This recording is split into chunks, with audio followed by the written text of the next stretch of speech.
sa tuyang participants po is 124 participants from our different teams. We have from Cam Norte, we have from Naga, Sorsogon, Albay, so also from Manila. We have visitors from Manila.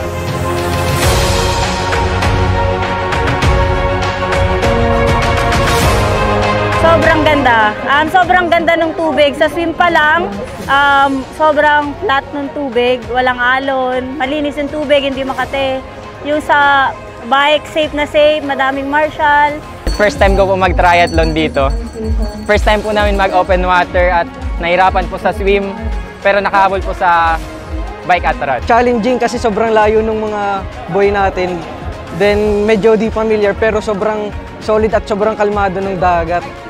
Then yung sa bike course natin na very challenging kung saan ka liliko, kung saan ka pupunta. At the same time yung scenery ng partido hanggang dito sa boulevard ng partido natin.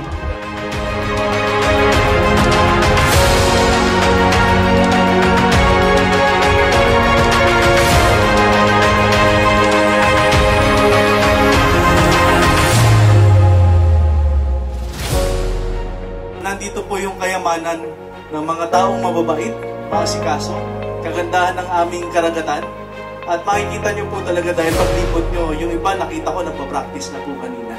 So malaking pasasalamat ko lang po sa oportunidad na ito na ma-feature yung aming lugar at nakabisita po kayo sa amin. I'd like to take this opportunity in behalf of Congressman Arnie Fontebella and the 3 municipalities including the municipality of San Jose, Tigaon, and Sangay for supporting our first ever triathlon that will be held here in Partido.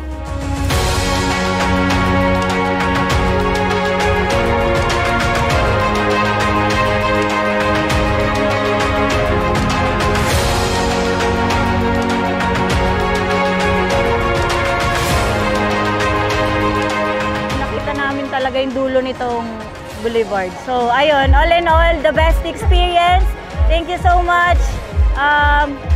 Partido Tri. See you next year.